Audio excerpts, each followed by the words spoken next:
ফেব্রুয়ারি প্রথমার্ধে জাতীয় নির্বাচনের দিনই হবে গণভোট জানিয়েছেন প্রধান উপদেষ্টা অধ্যাপক ডক্টর মোহাম্মদ ইউনূস। এতে নির্বাচন আরও উৎসবমুখর ও সাশ্রয়ী হবে বলে জানান তিনি।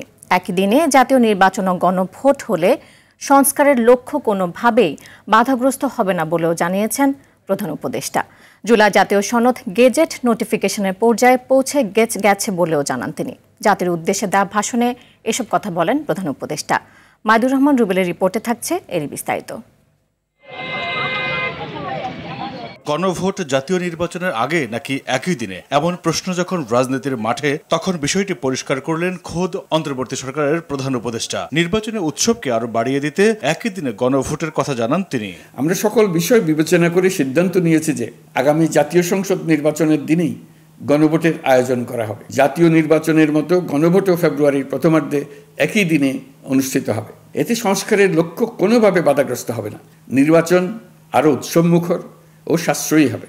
তত্ত্বাবধায়ক সরকার, নির্বাচন কমিশন এবং জুলাই সনদ আলোকে হবে 2 কক্ষ বিশিষ্ট সংসদ। 100 সদস্যের উচ্চ কক্ষ, প্রধানমন্ত্রীর মেয়াদ, রাষ্ট্রপতির ক্ষমতা, সংসদে নারী প্রতিনিধি, ডেপুটি স্পিকার, বিচার বিভাগের স্বাধীনতা ও স্থানীয় সরকার সহ জুলাই জাতীয় সনদের যে 30টি প্রস্তাবে রাজনৈতিক দলগুলো ঐক্যমত্য হয়েছে সেগুলো বাস্তবায়ন করতে আগামী নির্বাচনে বিজয়ী দলগুলো বাধ্য থাকবে। রাজনৈতিক দলগুলো কর্তৃক স্বাক্ষরিত জুলাই সনদকে মূল দলিল হিসেবে ধরে নিয়ে অন্তর্বর্তী সরকার আজকের উপদেষ্টা মণ্ডলীর সভায় জুলাই জাতীয় সনদ সংবিধান সংস্কার বাস্তবায়ন আদেশ 2025 অনুমোদন করেছে। ভবিষ্যতে সুশাসনের জন্য সংস্কার বড় ভূমিকা রাখবে উল্লেখ করে প্রধান উপদেষ্টা বলেন, আগামী নির্বাচিত সরকার সংসদে আলাপ আলোচনার মাধ্যমে এসব সংস্কার বাস্তবায়ন করবে। গণভোটের সংখ্যাগরিষ্ঠ ভোট হ্যাঁ সূচক হলে আগামী সংসদ নির্বাচনে নির্বাচিত প্রতিনিধি নিয়ে একটি সংবিধান সংস্কার পরিষদ গঠিত হবে। এই প্রতিনিধিগণ একই সাথে জাতীয় সংসদের সদস্য হিসেবে দায়িত্ব পালন করবেন। পরিষদ তার প্রথম অধিবেশন শুরুর তারিখ হতে 180 কার্যদিবসের মধ্যে সংবিধান সংস্কার করবে।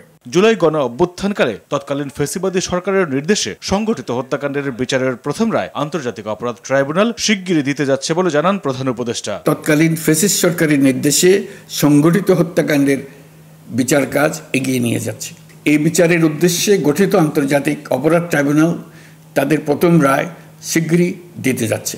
আগামী ফেব্রুয়ারিতে জাতীয় নির্বাচন ঘিরে অভ্যুত্থানের সপক্ষের রাজনৈতিক দলগুলো ঐক্যবদ্ধ না থাকলে জাতি মহা বিপদের সম্মুখীন হবে বলেও আশঙ্কা তার। অবশ্যই ঐক্যবদ্ধ থাকতে হবে, তা না হলে জাতি এক মহা বিপদের সম্মুখীন হবে। মাইদুর রহমান রুবেল, RTV, ঢাকা। একাধিকবার